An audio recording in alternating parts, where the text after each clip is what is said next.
This episode of Lancashire Footnotes was supposed to be about Dunsop Bridge, a minuscule village wedged in the buttock cleft of Bowland that harbours a surprising number of interesting tidbits. Well, I think they're interesting anyhow. Unfortunately, the weather gods had it in for us once again.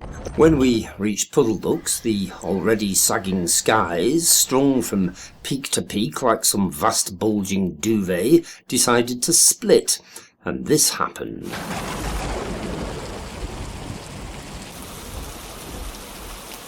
So, bugger Dunsop Bridge then. We can't afford to replace our camera, so we'll come back another day.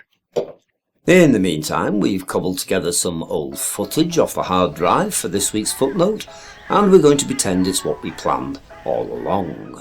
Brockmill then, which we filmed a couple of months ago, but didn't actually use at the time because we didn't have enough to say about it. Camouflaged beneath its net of ivy, Brockmill looms at the occasional rambler with an undeniable sense of romanticism, resembling some long-lost Peruvian temple, ancient and crumbling, which makes it doubly hard to believe that only a few short years ago it was a busy cafe and rocking dance hall, and before that a thriving industrial centre for local craftsmen. Okay, so perhaps it was never really thriving, having spent most of its existence in receivership, but it's still intriguing to imagine what life must have been like for those workers, whose cottages are nowadays reduced to rubble sketch marks on the forest floor, scraping a living in the depths of Brock Bottoms. Perhaps we ought to put some history in place. In the early 1790s, apparently, the Preston firm of Lorimer and Company built the cotton spinning factory in Brock Bottoms along with the 20 cottages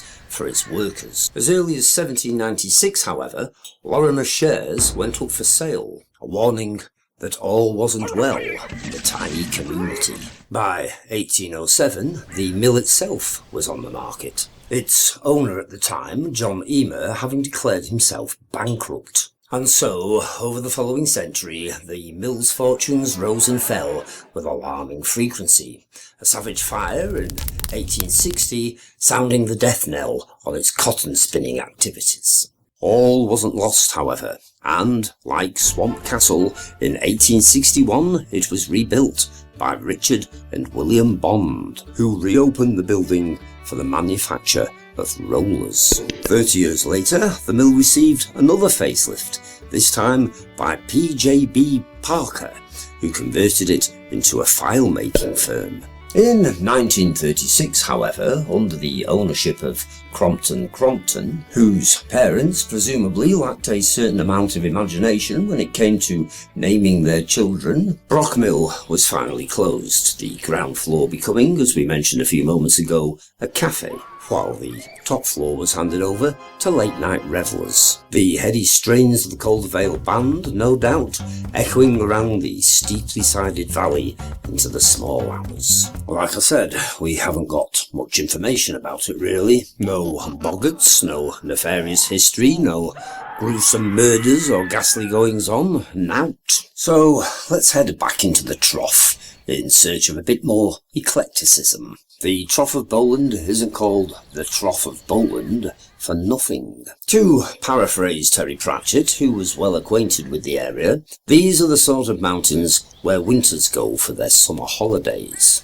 Back in 1350, the Abbot of Whalley wrote of Chipping, another of those locations thumbtacked into the fells for no other reason than to give the contours on the map a break. The inhabitants here are few, intractable, and wild. Not having sufficiently insulted the natives, he went on to describe the rest of Bowland as inaccessible to man.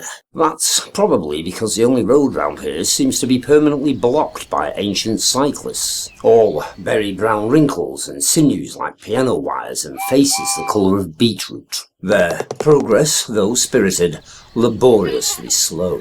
Inevitably, this creates tailbacks, which, on the plus side, allows us to stop and take a proper gander at this stone archway cut into the hillside. We're in Tolkien country here, of course, and we couldn't help wondering whether this was the inspiration behind his bag end.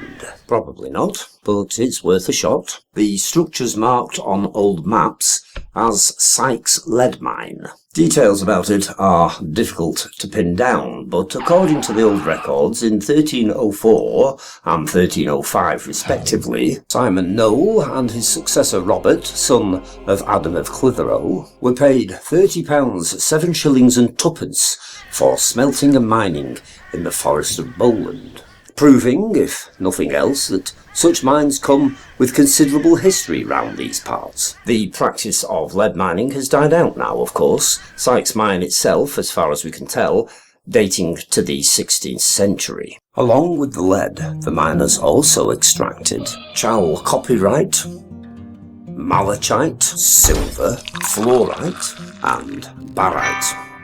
However you pronounce the damn things. From what is known in mining parlance as an adit. Put simply, an adit is a horizontal tunnel bored straight into the mountainside. We made a mental note to return at some future time, after dark, with a metal detector, as the conga of traffic wound on past Smelt Mill Cottage, built over the original smelting works, which, or so we've been informed, is now the headquarters of the Bowland Pennine Mountain Rescue Team.